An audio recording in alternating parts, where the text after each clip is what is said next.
Defense ready.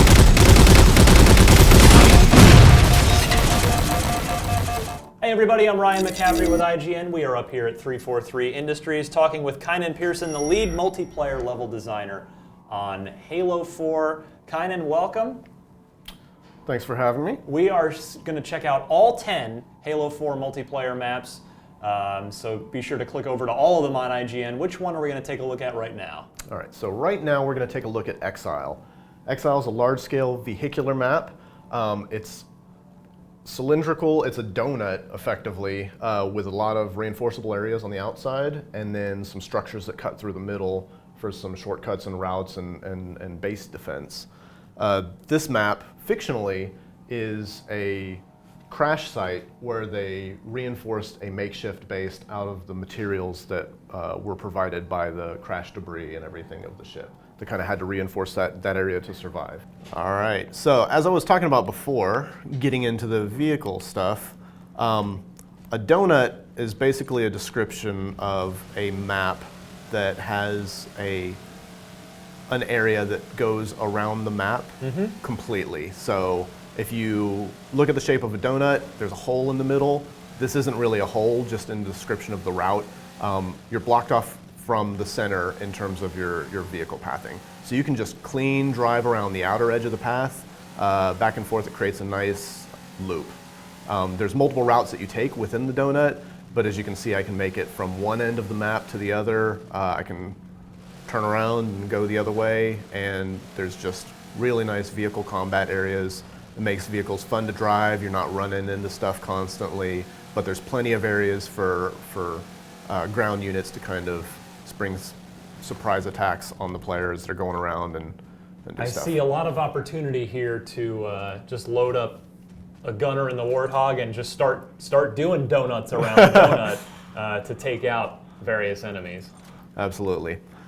So all maps, whenever you're going through the design process, you want to make sure, because it's easy to cut through the center of a map to get from point A to point B, you try and build maps outside in so that the outer edges of the map are still as usable as the center of the map. They're reinforceable. So if you're going around on the outer edge of the map, there's reason for you to do that. Right. You can still engage people. There's some power positions that you can hold within the different structures. So we've got some turrets out here.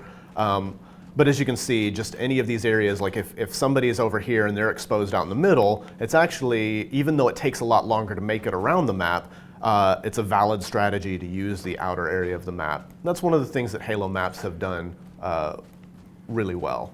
Yeah, you don't want to build a multiplayer map and then have people only use half or 2/3 of it, right? Absolutely. And if you make the areas on the outside of the map invalid, then people will just cut through the middle, and they'll always take the shortest route.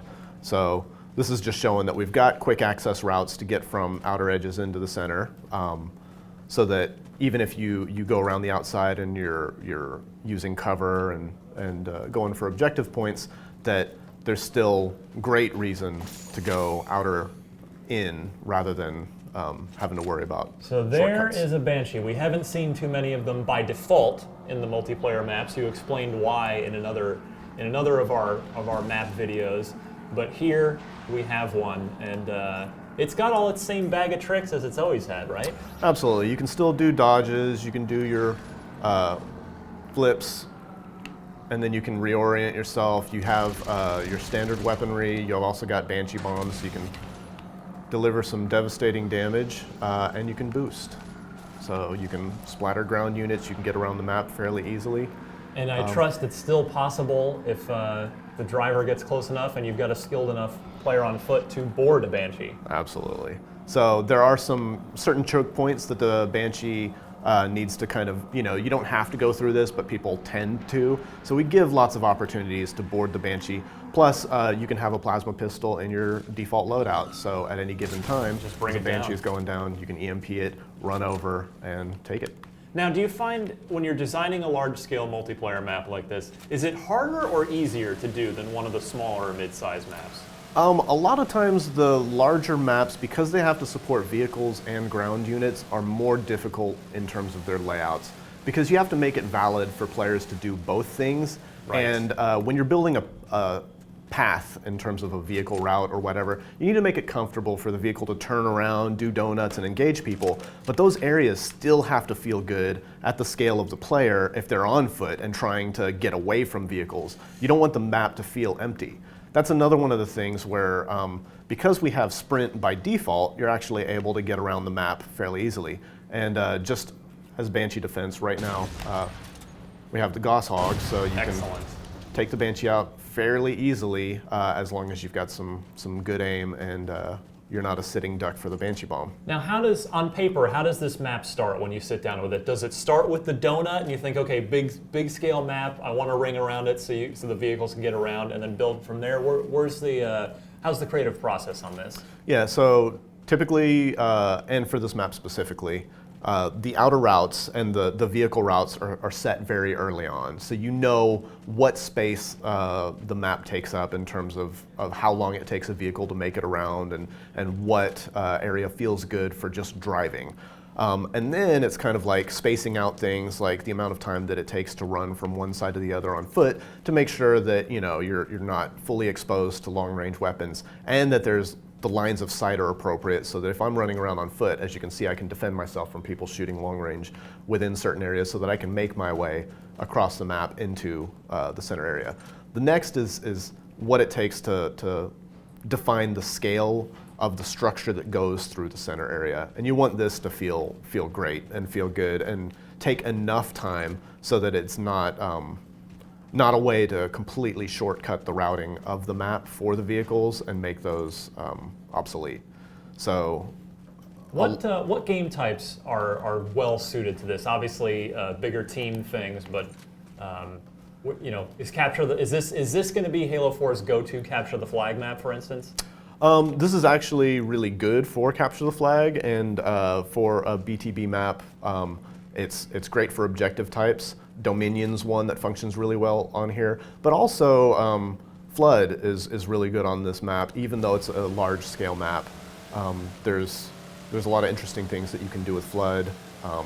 Dominion and Capture the Flag are all well supported, but it's a favorite in the studio for just simple BTB Slayer, Team Slayer. How about on the armor abilities side? I'm thinking maybe the thrust pack could be useful here to just do some quick dodging when you're out in the open field, maybe duck out of the way of an oncoming warthog. Yeah, regen field is actually really good here, as well as shield and thruster pack. So shield is great because you can be on the outer edges of the map. If somebody's trying to engage you, then you can kind of pop your shield out and duck around a corner. Regen field as well, because you've got big groups running around, so you can set up some reinforced areas up on these decks so you can fire down and dodge around and make sure that whenever you're taking damage from people as they're running around, that you're able to recover some health. Because the regen field in Halo 4 will actually heal your teammates as well, correct? Anybody that's inside it? Yep. So that's a positive one to use in this map. Now, I've been lucky enough to play this map for a previous bit of Halo 4 coverage, which you can of course find on IGN.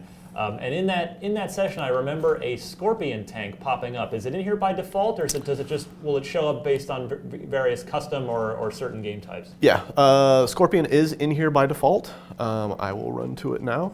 But again, all the game modes have their own settings, so it doesn't make sense to have a Scorpion available on something like Flood. Right. But for the appropriate game types, objective game types and whatnot, you have the tank.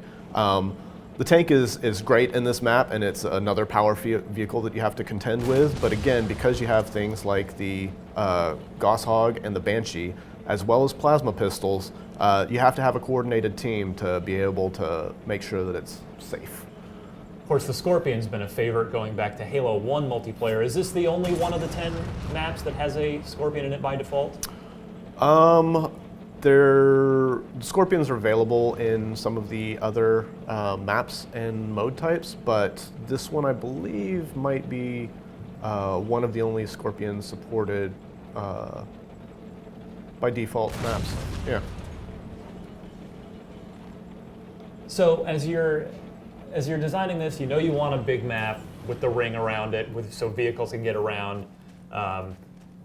Do you definitely, before you even sketch something out, do you start with a list of, okay, I want a map that I can drive a Warthog, Ghost, and Scorpion around in, or does it start with, oh, let's start with the Warthogs and see how it goes, and then do you add the other vehicles one by one?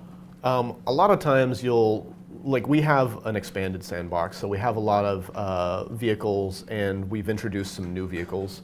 So typically we'll try and figure out the map scales first, and then see which vehicles work best on the maps, and then define a nice spread so that we get enough usage out of the vehicles and give people enough opportunities to play with their favorite vehicles. So it kind of has to do with the overall package and not necessarily the specific details, though we test very heavily to make sure that everything works really well. I'm curious, so the Scorpions in here by default, which of course we all love, why, for instance, as you're designing this map and you think, okay, we're going to put a Scorpion in here by default, why the Scorpion over, say, the Wraith? Again, it comes down to variety. We have maps that highlight the Wraith, and really it's which vehicle works best in the scenario and doesn't end up being a dominant factor during the testing process. Right. So the Scorpion requires a different scale than the Wraith does in terms of map production, because the Scorpion kind of has to have a larger area for turning around because it's a longer vehicle. So something like the Wraith, while it may totally function in this map and be positive, we might not use it by default just because we wanted to highlight the tank, or that the tank worked out really well for a certain mode. Has there been any significant change to this map from when you guys first built it and had it playable to what's in the box? Yeah, absolutely. One of the first iterations of the map had the crashed vehicle right in the center of the map, and it actually had a crashed Covenant ship, so that played a more significant part fictionally as well as layout. And just in terms of some of the structures and everything, they've evolved massively from the first iteration of the level.